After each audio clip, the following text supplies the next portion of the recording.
Hello everyone, this is Frankly Fun's channel. Recently, I talked to Peter Walker. Mr. Walker is a frequent speaker on China-US relations. He visited China for more than 80 times in the past 15 years.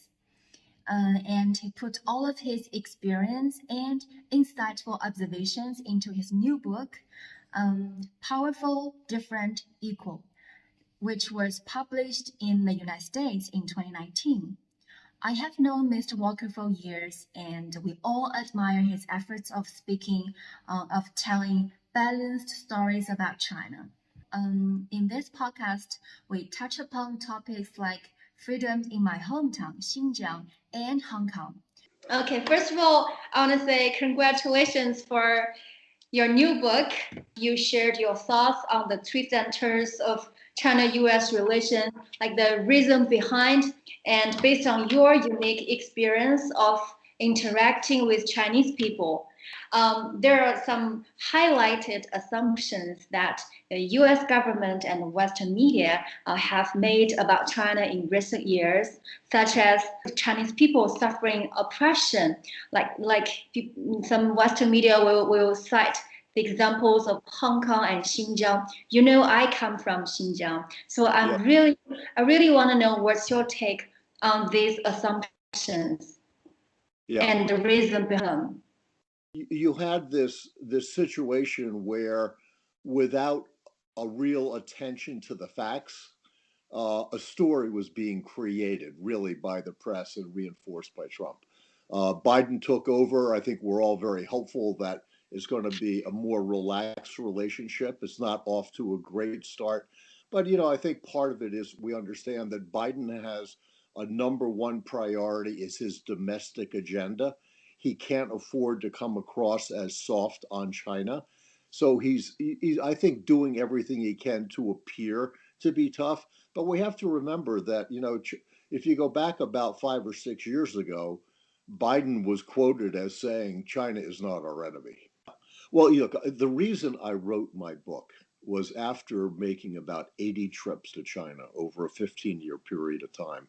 I got so tired of reading in the Western press that the Chinese people were unhappy, oppressed, they had no freedom. And I said, why is it that I've met hundreds, if not thousands of people over that 15-year period of time? And what I found were people are hardworking, very family oriented, very focused on advancement and education, and increasingly proud of what China's accomplished. So I said, why is this picture so different from what I saw? And that's when I created the theme that we're talking about two great countries with very different histories and cultures.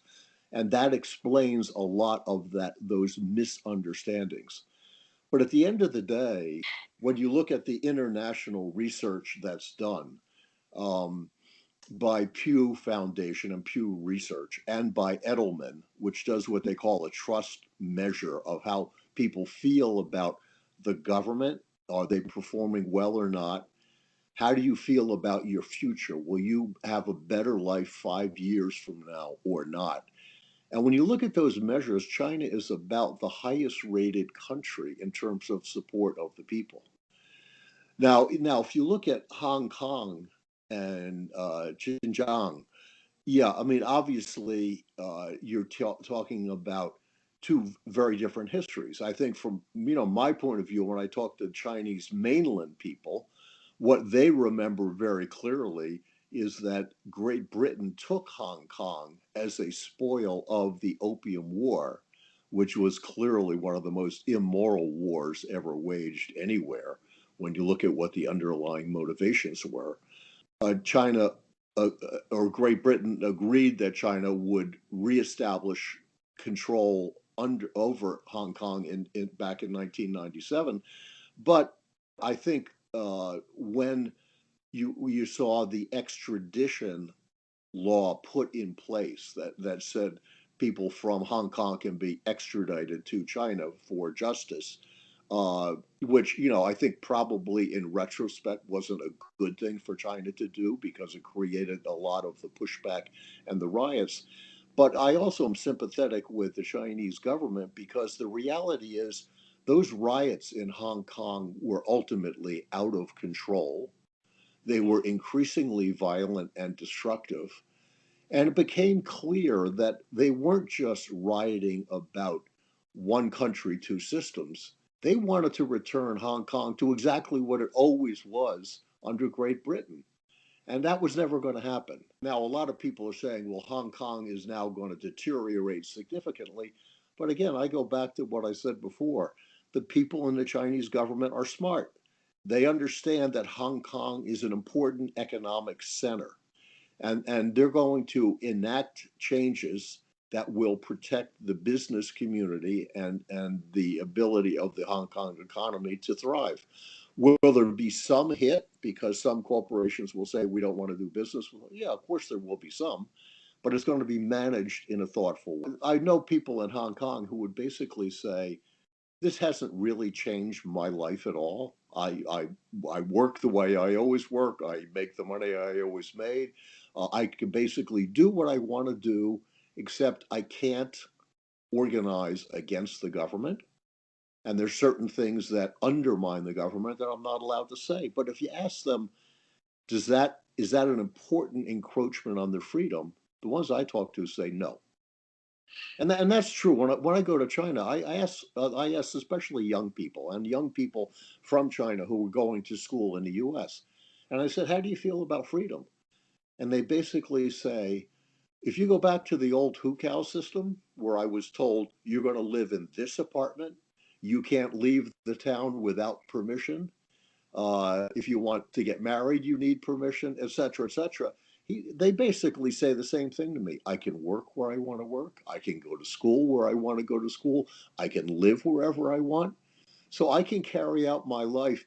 And what I can't do is organize against the government. Why do I want to do that? It's the only government we have.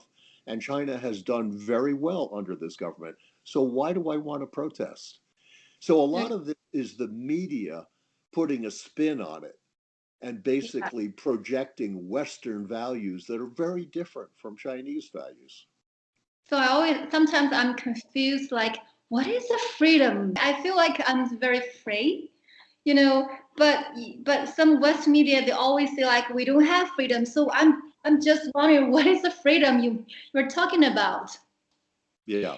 So, Look, I mean, it's a very different perspective because if you look at obviously a very sensitive issue now is the treatment of the Uyghurs, which you're familiar with given where you live.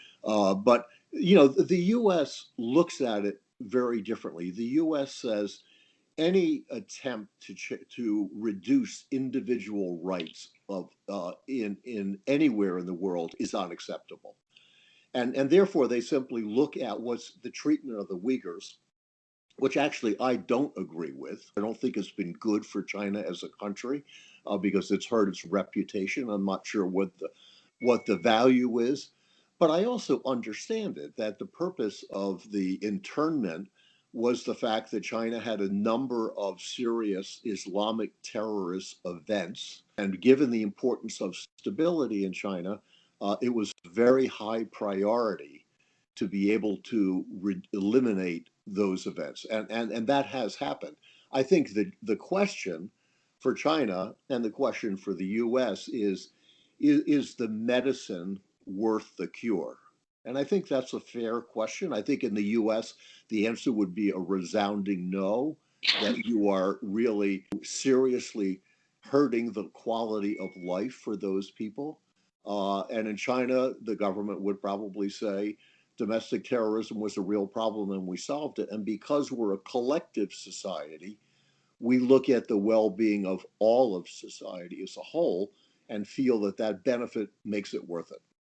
And you could have debates all day long in terms of is there a right or wrong? And there isn't a right or wrong. It's going to come back to what each country is trying to do. But it is a major source of misunderstanding because in the US, it's very hard to understand why a country would do that to a segment of its population. okay, I've seen a lot of pictures about the security guard in Xinjiang. I do complain like it's inconvenient. whenever I went back, I have to get through a lot of security checks. But I prefer to have somebody, protect me rather than being attacked by terrorists, right? Yeah. So I would rather to sacrifice my own convenience to change for a peaceful life. Last week, I went back to Xinjiang and I talked to a Uyghur village head, and he told me that how serious the terrorist has influenced the local villagers' life. For example, when people getting married, they always invite those religious people to join their wedding, and they're highly respected. But during those years, when they got married, they can't celebrate the wedding. Uyghur people, they really enjoy dancing and singing, particularly during some ceremonies. But those years can't do this. And during funerals, people were not allowed by some religious people to cry for losing their beloved families. So for me, it's ridiculous. What about those villagers? How they suffered from the extremist religious people's influence?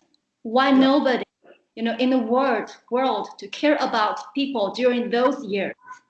When talking about I just really get emotional. So because I have heard a lot of stories, but when I read those reports from Western media recently, I just feel like you guys should know the whole picture, right? Yeah. You should talk to the local people, local villagers, how they think about the life before and after. And I think we can't say every policy is perfect. Yeah. There's no perfect solutions. Yeah. So we have to minimize the side effect of that policy. Yeah. Yeah. Well, you mentioned the whole issue of surveillance. I mean, I can tell you in the US, when people read that a criminal was caught on a video and is now in jail, they say, thank goodness we have a surveillance system. So you can't have it both ways. So if you want to have increased levels of safety and you can catch people who are performing criminal acts, then you're going to have some level of surveillance. And we have a lot of surveillance in the US. That's why a lot of these crimes get caught and individuals get caught because we have it.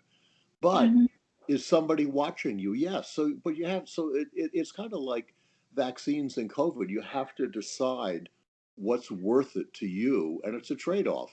It's a judgment. Yeah, right. As opposed to a simple story. Shoot me a message and let me know how you feel.